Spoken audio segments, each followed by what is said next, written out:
오늘 말씀의 제목은 땅의 옷, 하늘의 보혈이라는 제목으로 함께 은혜를 나누고자 합니다. 우리가 지금 이 부근에 있는 말씀을 가지고 큰 주제는 지난 3시간에 걸쳐서 십자가와 포도주, 어제부터는 십자가와 옷으로 이제 넘어왔어요. 어제 십자가 옷으로 넘어왔고, 어제는 이제 우리가 예수님의 옷을 두고, 십자가 아래죠. 예수님의 옷을 두고 십자가 아래에서 제비를 뽑았던 군병들의 모습을 통해서 십자가와 옷, 큰 주제 가운데 어제는 사명과 삶의 의미를 잃어버린 인간들의 탐욕이 어떤 것인지 우리가 어제 살펴봤습니다. 그러니까 십자가와 옷, 어제는 그 탐욕에 대해서 우리가 생각을 해봤고, 오늘은 이제 동일한 본문인데요. 십자가와 옷, 이제 인간의 탐욕, 이런 어떤 윤리적인 관점이 아니라 은혜에 대한 무감각. 오늘은 십자가와 옷 중에서 은혜에 대한 무감각이라는 관점으로 우리가 생각을 해보겠습니다. 제가 왜 이렇게 설명을 드릴까요? 동일한 본문이지만 우리가 어디에 주제를 맞춰서 우리가 이 본문을 봐야 될지, 그거를 여러분들에게 좀 설명을 드리고 설교를 들어가려고 해요. 무슨 얘기냐면, 이제 오늘 이 시간 살펴봐야 될 것은 뭐냐면, 십자가하고 가장 가까이 있던 사람들이 누군가 생각하시면 돼요. 역사상 군병들보다 가까이 있었던 사람들은 없었죠, 그죠? 십자가와 가장 가까운 거리에 있으면서도 어쩌면 저렇게 눈먼 사람처럼 영적 소경으로 있었던가. 이 군병들의 그 안타까움이죠. 그 안타까움을 생각해 보면서 우리들의 굳어져 있는 그 영적 감각이 좀 살아났으면 좋겠어요. 그 십자가의 보혈의 은혜가 우리의 심장을 다시 뛰게끔 하는 그런 은혜가 오늘 우리 가운데 주어졌으면 좋겠습니다. 자, 골고다 언덕 현장을 좀 이제 구체적으로 더 생각을 해볼게요. 로마 군병들이 예수님의 십자가와 조금 전에 얘기했던 것은 물리적으로 굉장히 가까이 있었던 사람들입니다. 가장 가까웠던 사람, 이 사람들보다 더 예수님을 근처에서 막 힘들어 하시는 그 호흡, 또 피 튀기는 어떤 그 보혈, 본 사람 없죠. 십자가 나무 기둥 바로 밑 예수님의 발 아래 옹기종기 모여있는 군병들이에요. 그리고 십자가 위에서는 지금 어떤 일이 벌어지고 있어요? 우리의 모든 죄를 씻어내는 예수 그리스도의 보배로운 피가 뚝뚝 떨어지고 있어요. 그 어떤 영화보다도 더 실제적인 어떤 실사예요.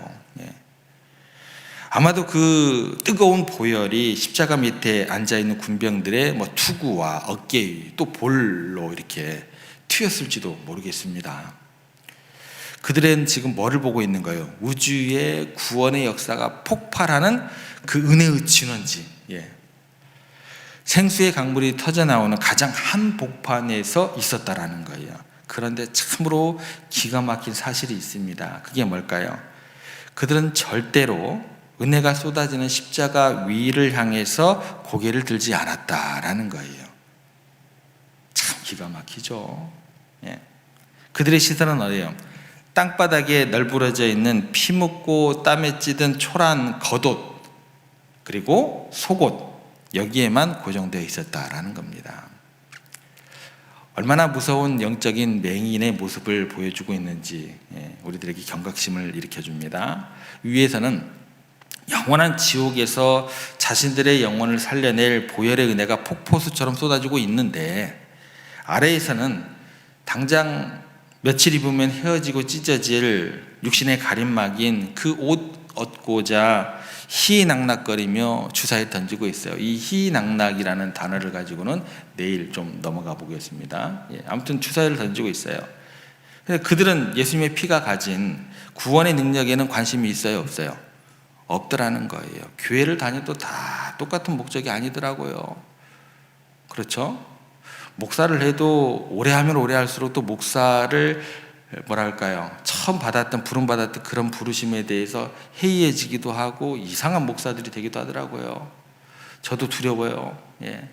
이상한 목사 안 되게 여러분들 항상 기도해 주셔야 돼요. 우리 조 목사 이상한 목사 되면 안 됩니다. 기도하셔야 돼요.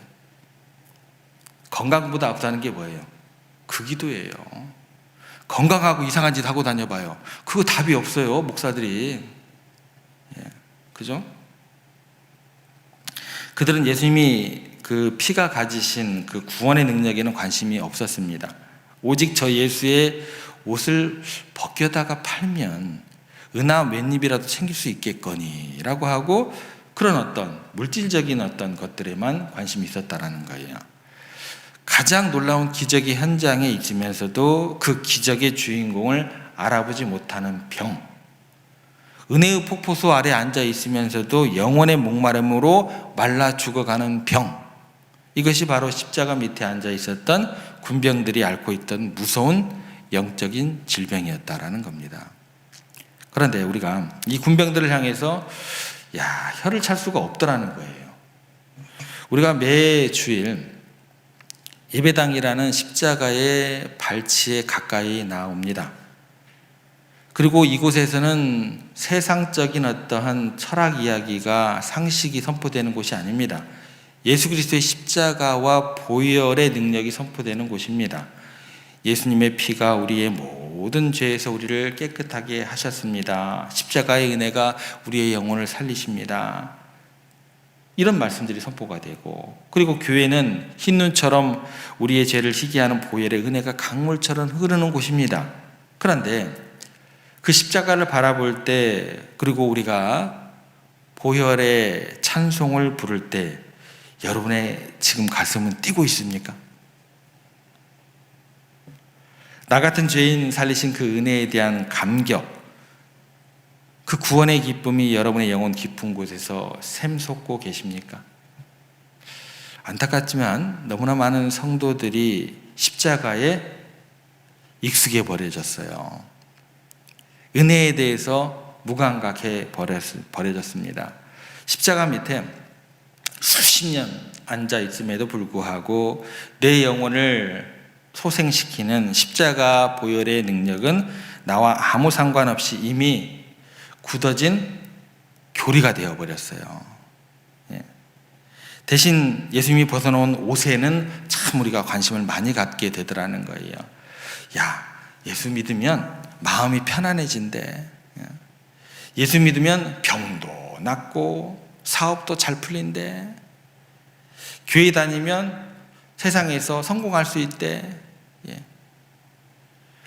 가장 더러운 죄가 피로 씻겨지는 본질적인 구원의 은혜를 잃어버린 채 예수님을 믿어서 얻을 수 있는 것들이죠.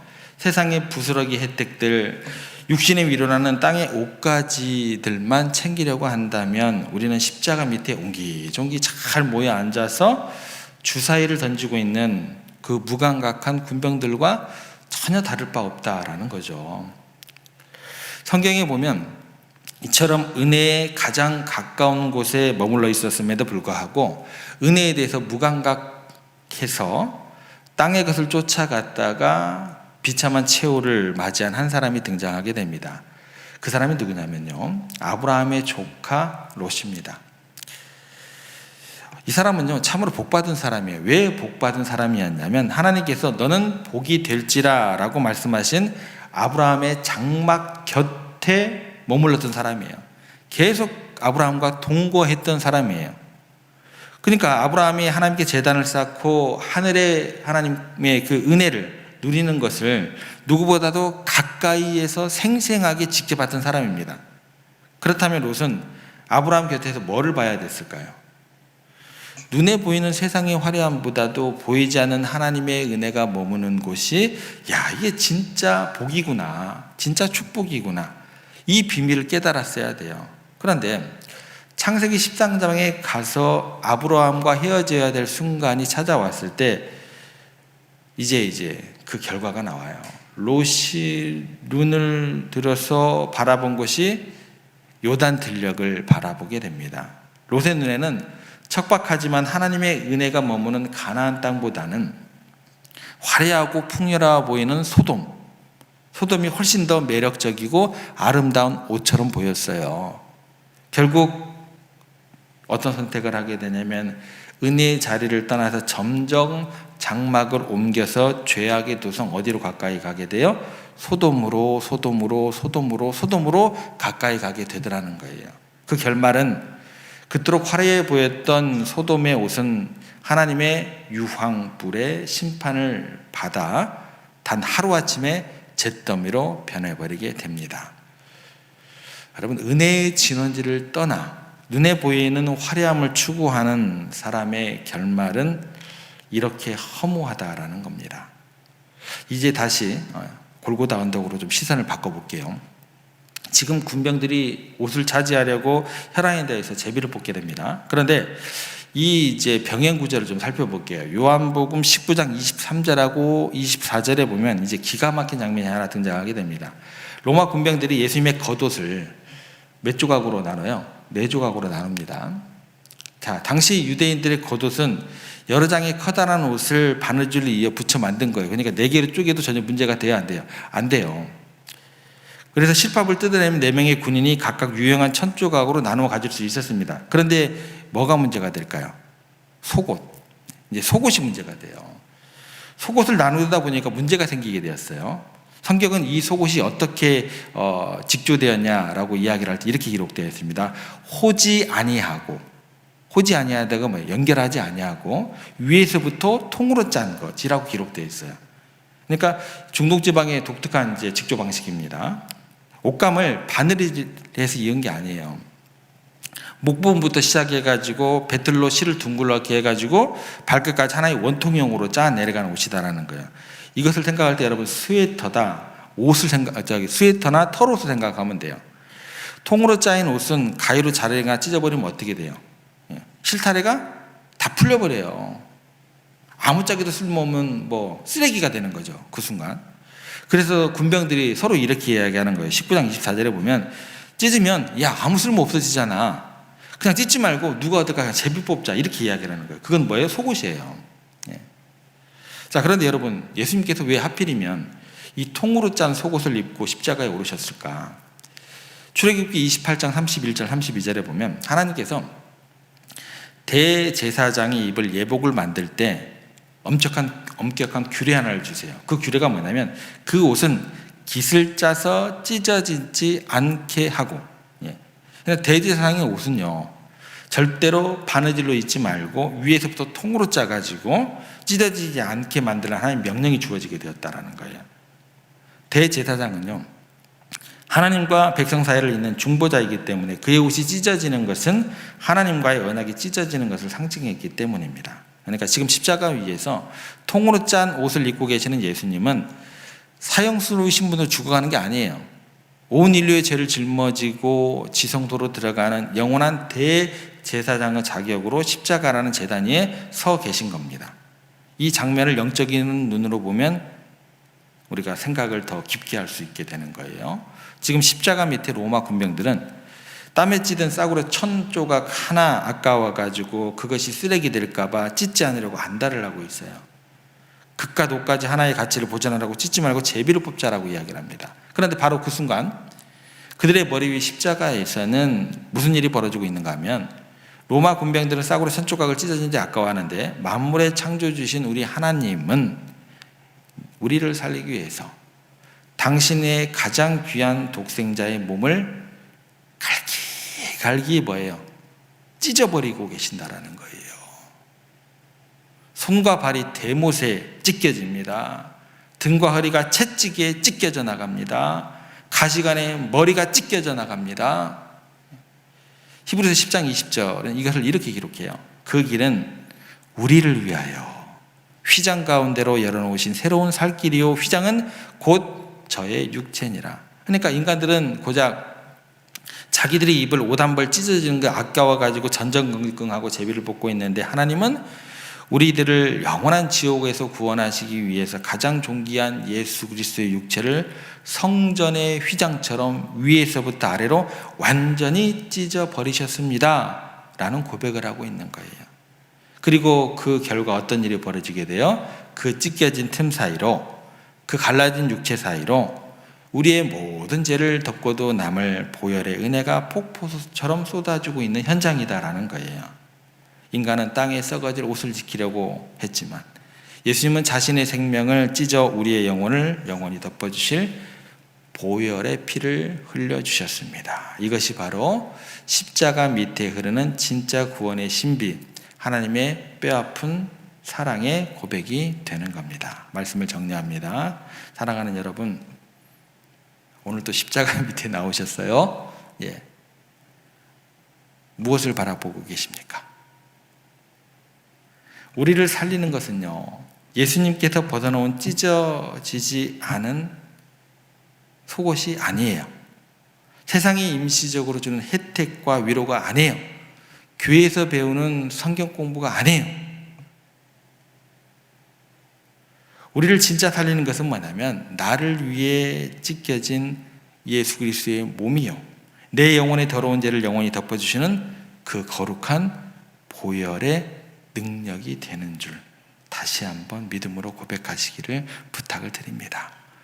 부디 은혜의 폭포수 아래 앉아 계시면서 영혼의 목마름을 채우지 못하고 땅바닥만 긁고 있는 우리의 영적인 무감각함 있다고 한다면 이번 사순절을 통해서 깨트리시기를 부탁을 드리겠습니다.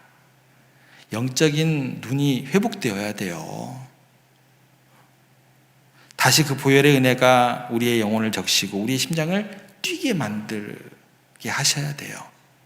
주님, 내가 썩어질 세상이 아니라 나를 위해 지키신 보혈의 능력과 은혜로 살아가기에 은혜를 더하여 주시옵소서. 이렇게 고백하시면서 영원한 하늘의 은혜를 오늘 또 가슴에 품고 다시금 그 보혈의 능력으로 일어서서 힘차게 발걸음하시는 여러분들의 오늘 하루가 되시기를 주님의 이름으로 축복합니다.